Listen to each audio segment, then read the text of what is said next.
Happy Wednesday, everybody.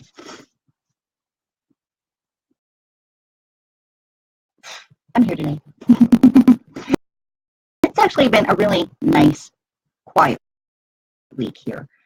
We just had a major snowstorm, and it snowed for almost 24 hours straight, or just about, and it has been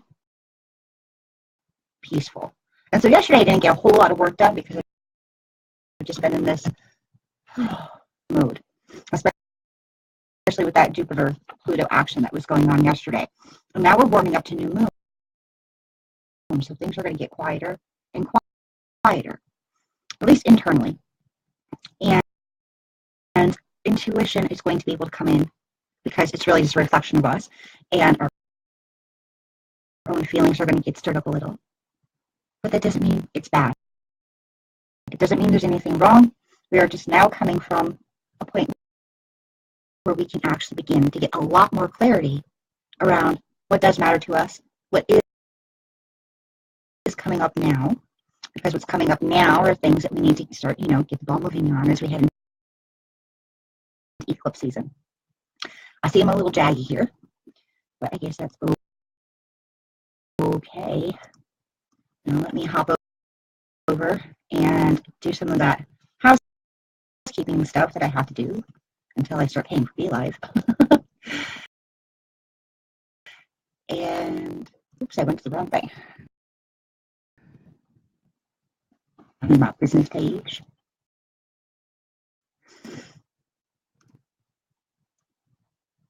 But today we're going to be talking about why you need to plan in order to manifest. Why those two things go hand in hand. When a lot of times when you read books on manifestation, they're not going to tell you that. All right.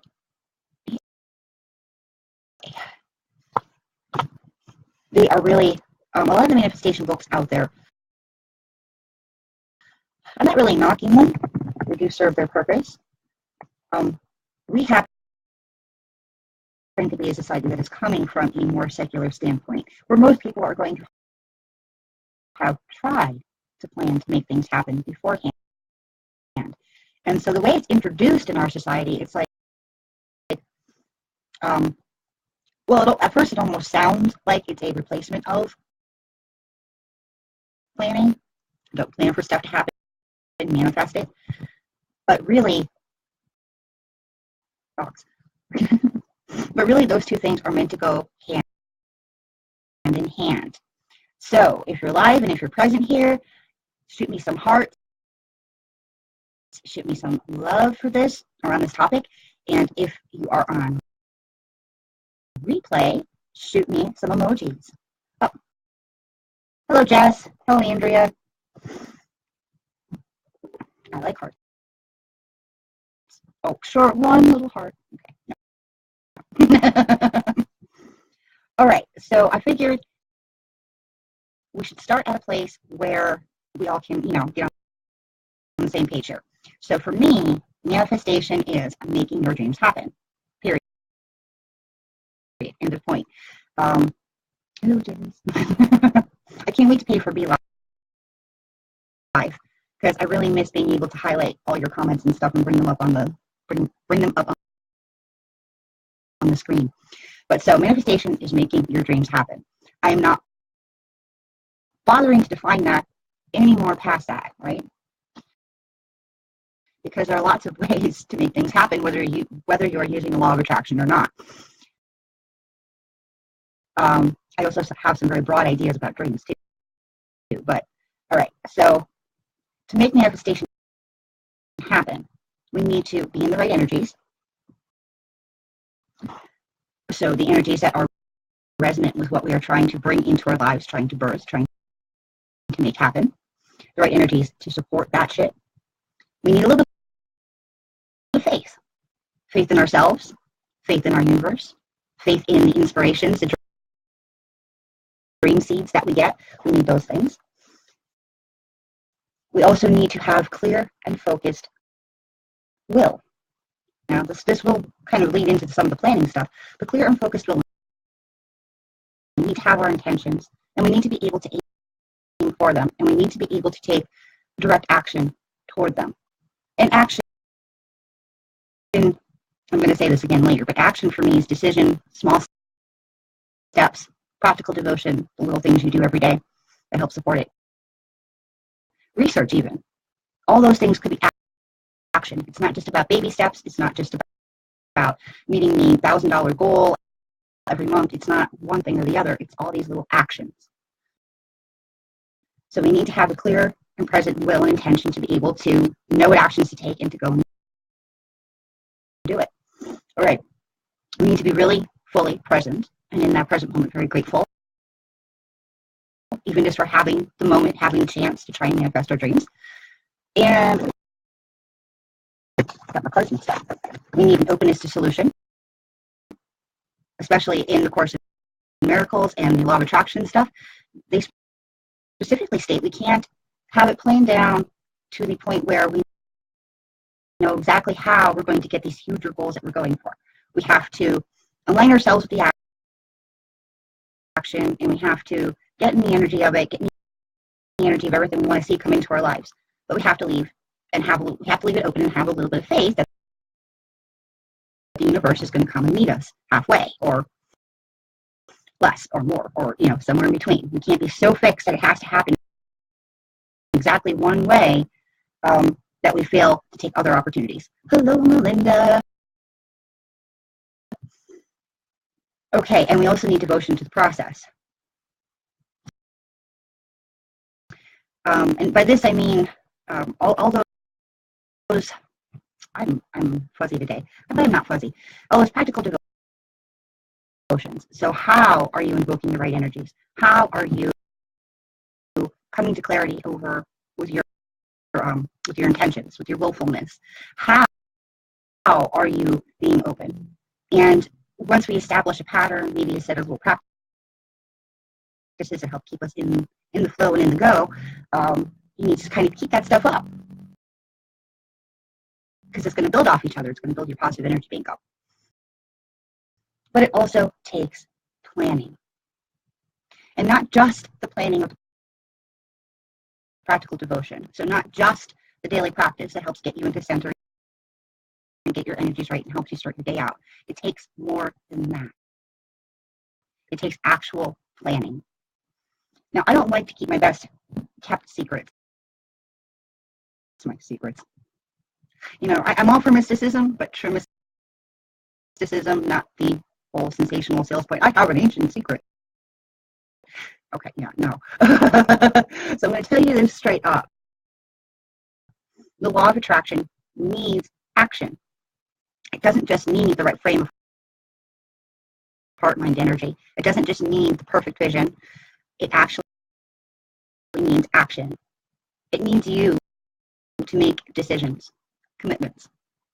It needs you to take small steps, direct, intentful, will-driven small steps.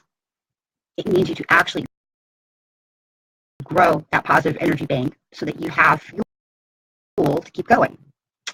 It actually takes action. It isn't wishful thinking. Now, coming into the right energy state all on its own, yeah, that can make taking action seem easier. It can get you in alignment with the right actions that aren't going to feel like work, that aren't going to feel like struggle, that you don't have resistance to. It can even, yes, unicorn love. I wrote this whole thing with my hood on, and it was like falling over, and I'm like, no, come back.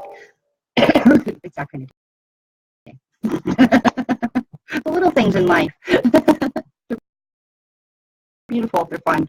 Why the hell not, right? Okay, but so, yes, your energy is important in this process. I'm not saying it's all planning, it's all getting it on the calendar and knocking off those things off your to-do list. Your energy is also essential to your action. How you're approaching these things, how you feel about these things, and what you're trying to bring in. is almost as important as planning. Well, it's about the same, because if you have one, but you don't have the other, you're still not going to get where you want to go.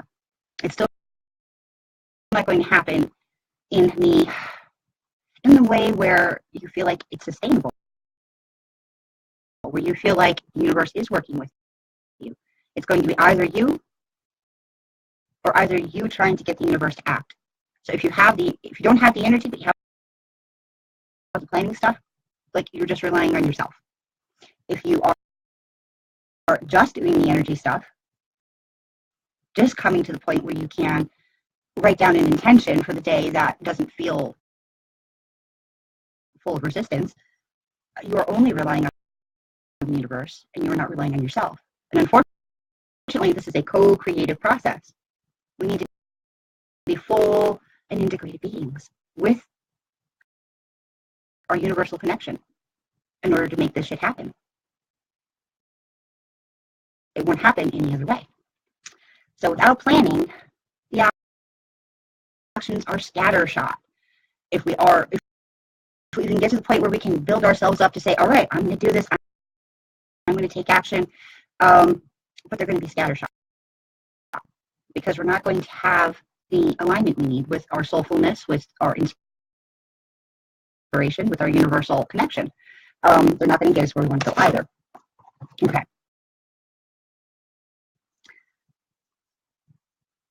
Right, we're not going to, okay. I just found myself in that note.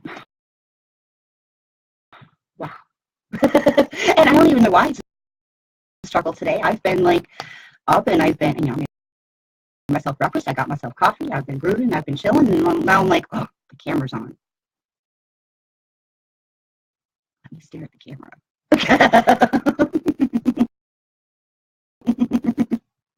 Well, I'm glad you're loving the vibe. Oh, I don't know what's wrong today with me and cameras. All right. But I know a lot of intuitives, a lot of creatives, a lot of empaths, if you call yourself any of those things, or feel like you might fall into any of those categories, a lot of them are notoriously bad with the real work the real world sense of timing, and getting your timing down, and being on time, and staying in time. Blame it on the snow. Really, because even yesterday, I mean, see, there we go. Maybe I'll just leave it like that. That's where I am today. It was a very calming energy storm. Yeah, well, snowstorm, energy storm. And I have been just literally in this place where I can be floating and trying and coming together. I did so much work yesterday, so much beautiful work. I went back and I was listening to a lot of my recordings from Christy Marie Sheldon in the Unlimited Abundance program. There we go. At least the horn's still in the picture, right? And the deep work was just so beautiful yesterday. Hi, Anna. How are you today? Today we're having fun. They're probably having fun because they're laughing at me, but okay. I will blame it on the snow, though. Just that whole energy just really brought out the depth of the quiet. So I guess now that I'm trying to start things back up and being on camera, it's like, this doesn't feel deep. But, that's very telling about where I am with certain things. Anyway, so intuitives, creatives, empaths, we are notoriously bad with timing. We are notoriously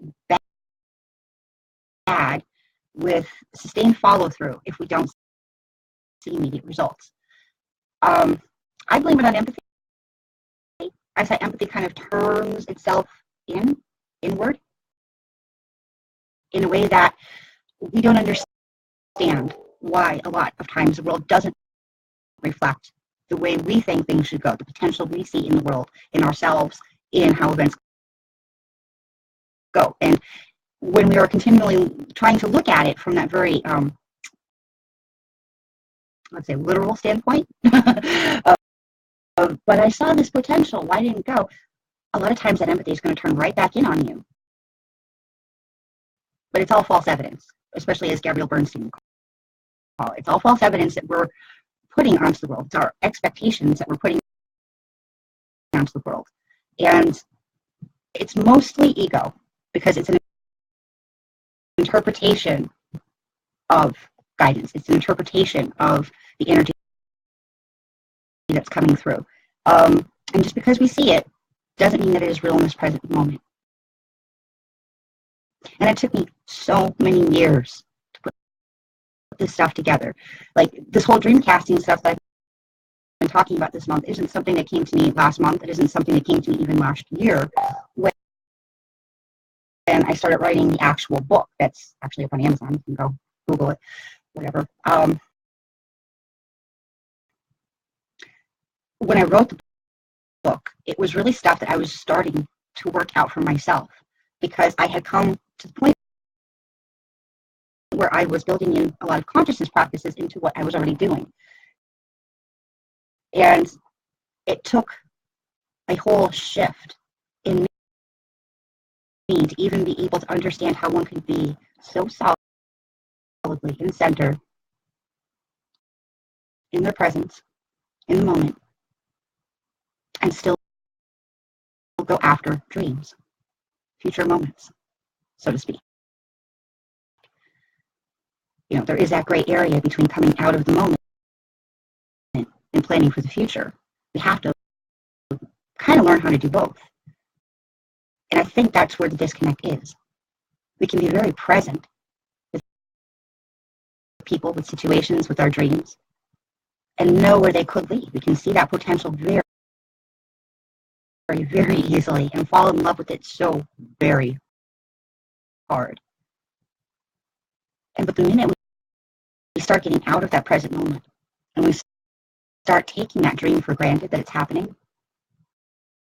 we begin to see the disconnect between what we wish to see, what we know could be, and where our present moment is.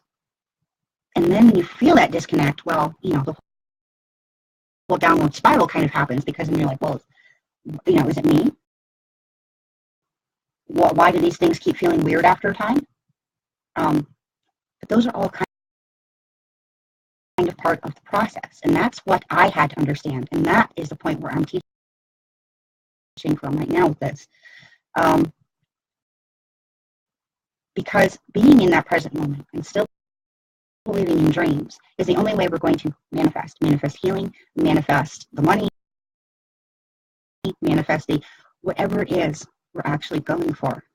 Those things are already seeds within us. They were given to us. And we can only fan the flames for so many things in life. Our fire in this physical plane is limited. We might have access to unlimited energy, but we're still only on this physical plane with a limited amount of time. And we have to learn to use our resources wisely so we can burn evenly with the right amount of fire in the moment for something. We can only ever pull all that energy in, or pull the energy into the moment to make those dreams happen. Because we can't count on having tomorrow. We can't count on having next week. We can only work from where we are now. We, as creatives, as intuitives, have to be that anchor for that energy, that dream, that manifestation. And that's the gap with planning.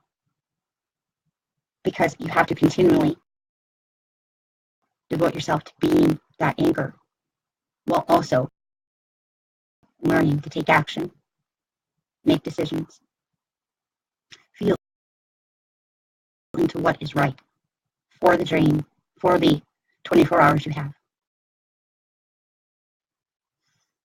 And when I actually started shifting, it was like a whole energy system shift. Just the way I came about it. That's not the way I wrote dream casting.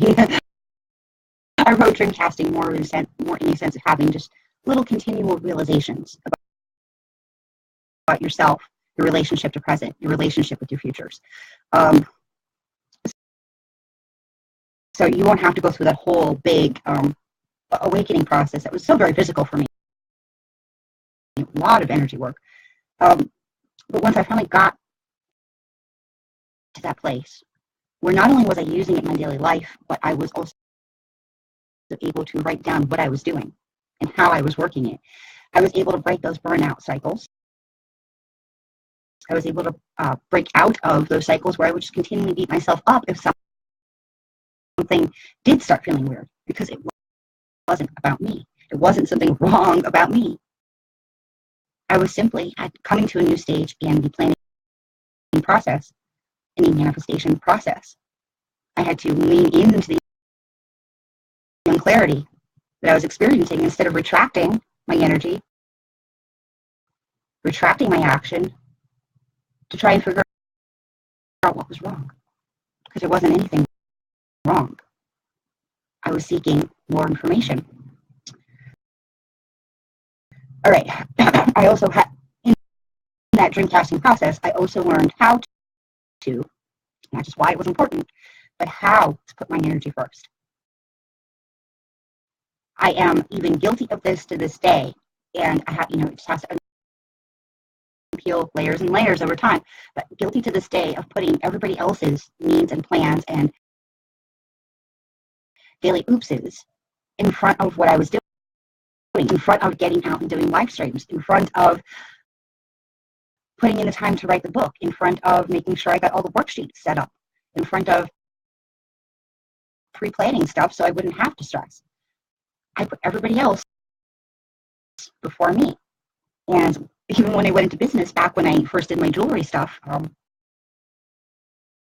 did Draco Wolf. I was online and I was venting at fairs. I started on the premise that this had to fit around being a mom of 3. So everybody else came before I did. And I still do it, but I do it in a very different way, because I give myself the time I need, and I let other people know. I'm very clear, or try to be very clear about my communication about when are we going to be able to have that powwow? When are we going to be able to have the tete-a-tete so we can share the energy, be together, find a resolution, and then maybe then just go relax and have fun. Just very focused and very direct. And I found out that it wasn't really something about my energy that was keeping me from doing that and having the follow through on that stuff. It was really just that whole empathy turned inward stuff. It was the, why do I feel weird about this? Why isn't this going the way I thought it would? Why do I keep having to go through these cycles? It must mean something about me. Well, it does. It does mean something about you. I mean, that all emotions are guidance. So it's always telling you something. But it doesn't mean, but just because it's telling you something doesn't mean you were wrong. It doesn't mean that you were broken or faulted. It just means sometimes, here's a course correction. Why don't you try tapping into joy first? Because you seem to get really down on these topics whenever you have to address them. Little things, little hints, little suggestions. And it didn't mean something about me. The universe wasn't saying bad Lindsay. God wasn't saying bad Lindsay. The angels weren't saying bad Lindsay. They weren't saying I'm here to teach you a lesson. They were just saying that's not the way we are. Let's tune to how we are a little better. Because you seem to be getting upset and getting off track with this, and that's not where anybody needs to be. But learning that dream casting process also taught me to support my own process of learning and growth, while, to make an analogy out of this, while being on the job. If you haven't done what you're seeking to do before, whether it's writing a book, starting a business, sorry, I got distracted. Andrew says, "Hi, Kelly, how are you?" And I'm looking up and down the list and going, I don't see Kelly. Okay, so that's weird. Kelly isn't on my list, but hi, Kelly. Okay. Well, on the job. So if we haven't done the thing we're seeking to do yet, if we haven't gotten to that place already, and we're looking to repeat the process, most likely we don't know what it is or how to do it, or we're just kind of, we're trusting that we're going to be able to figure that stuff out while on the job, while also trying to do it, not just getting the training, working some stuff out, getting the right teachers and the right mentors, and then doing it. That growth curve, that learning curve is huge. How to be a long-term creative worker, how to write a book, that takes months. Months of being on task, months of meeting your writing goals, of making sure your research is done, making sure that you know who you're writing for every day. Because if you don't know who you're writing for, you lose your message. If you don't know who you're talking to on a live stream, you lose your message. So if you don't know how to do it, don't underestimate that you need to grow into these things, not just put them on your calendar. You need to learn to support your own growth, your own energy expansion, so that you can push those comfort zones a little and come to a new and expanded sense of comfort zone, so that maybe in a couple months you can do the same thing again, take on something else, learn it, integrate it, find your groove with it, work it, until it becomes routine, pattern, part of you. We can't take that for granted, but we can plan around it. We can plan for it. And that's why I wrote Dreamcasting. To break out of the cycles of burnout, to break out of the cycles of beating myself up if something began to feel a little weird, of learning how to put my energy first, because that was the fuel I needed, and I couldn't skimp on the fuel and expect to live daily life and expect to take on the growth and learning curve.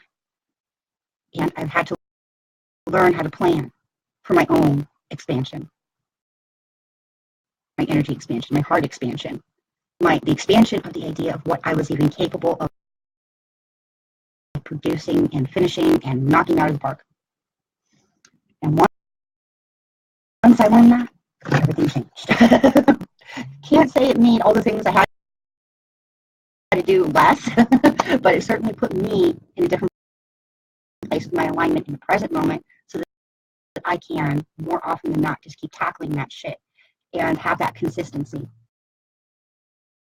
and have the positive energy base to meet the shifts I need on a daily, very present basis. All right, so the Dreamcasting Your class is open. So not only is it a planning class, it is a class is going to teach you a lot about how to break out of burnout cycles, how to put your own energy first, how to support your own process of growth and expansion. It's going to shift the way you plan things, shift the way you think about going after your dreams. I will drop the link for that, but that's open enrollment. I will promo it a couple times a year, sometimes at a special price, but that probably won't come for a couple months now. So if this message is resonating with you now is the time to grab your spot in that class. I'm grabbing the link for that, but what I really wanted to do today was I wanted to invite you to a free meditation that I'm doing in my Thriving Empaths and Intuitors group on Friday at 2 p.m. I know Andrea might not be able to come. She usually tells me in the comments, and I'm like, I know. She works school hours, so. But the replay will be up. But the meditation is about attuning to your future self, and this is one of those tools. I don't pull it out too often because I tend to take the things I receive in meditation with like a very heavy weight. But when I do pull it out, it is so beneficial that I can't skip the step entirely. I can't not do it at least a couple times a year, like maybe on the quarters, or as we change seasons. Not because I have such clarity that I see exactly how my future will be. That's really not the point. Hi, Roseanne. We're almost at the end here, but I'm just talking about a free meditation I'm offering on Friday in the Thriving and Free Empaths and Intuitives group. But how are you?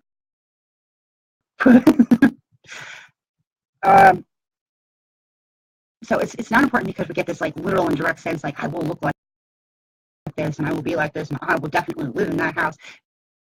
It's not like that.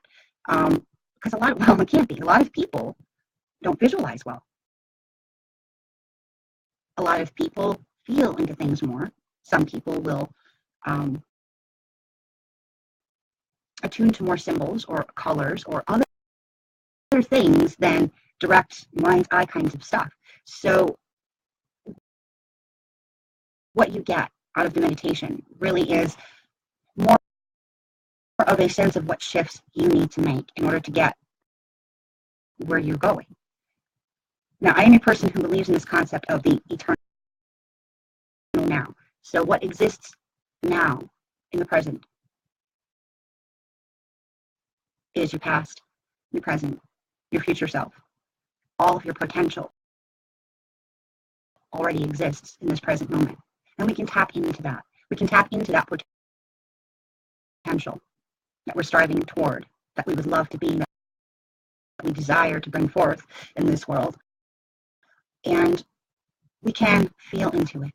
We can see into it a little bit to get a sense of the shifts we need to make.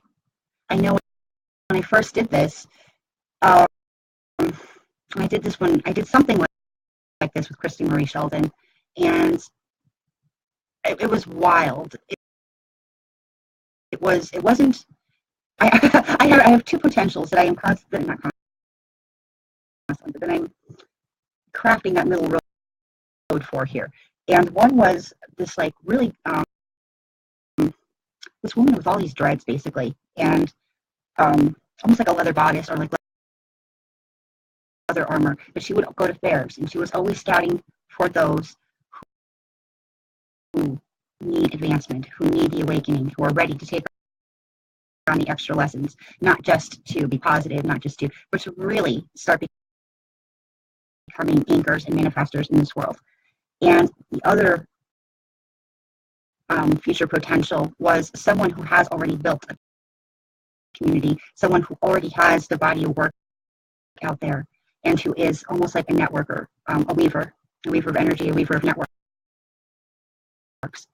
And while she has her own platform, her own focus piece in that, she's able to say like, you need this, you need that, and pull things in as she meets people at speaking events and things like that. But so I don't expect who's going to come forward that day when I do the meditation. I just let whichever one of those two, or maybe something a little bit different, but really it's only those two that seem to be coming, inform me as to what the next step is. Where do I need more growth? Well, that person who's already built their platform, well, they're not worried about engagement. And they're not really worried about just jumping on in somebody else's group in front of thousands of people and just speaking to them. What is going to make me? How can I lean into that? What's going to make me feel that way? And I hold that question almost as an intention for a quarter, 6 months or so, until I get clarity, until I know, until it's part of me. So hi Barb, how are you today? How are you liking the snow? Did you guys get dug out? I'm going to drop the link for that free meditation.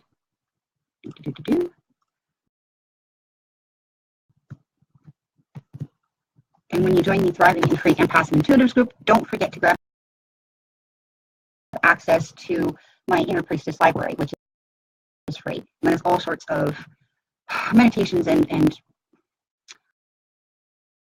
resources. There's like 2 books in there. There's a couple of worksheets that are really going to help get you present in this moment and really help you tap into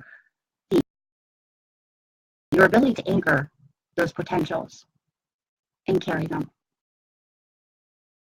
and expand your energy around them. All right. Well, I hope to see you Friday at the meditation. If you want to join Dreamcasting Your Year, it's open for anybody to sign up for now. And it's all ready to go. And Xander says we have to. Say bye, Xander. Bye. Bye-bye. I love my dogs. Happy snow day.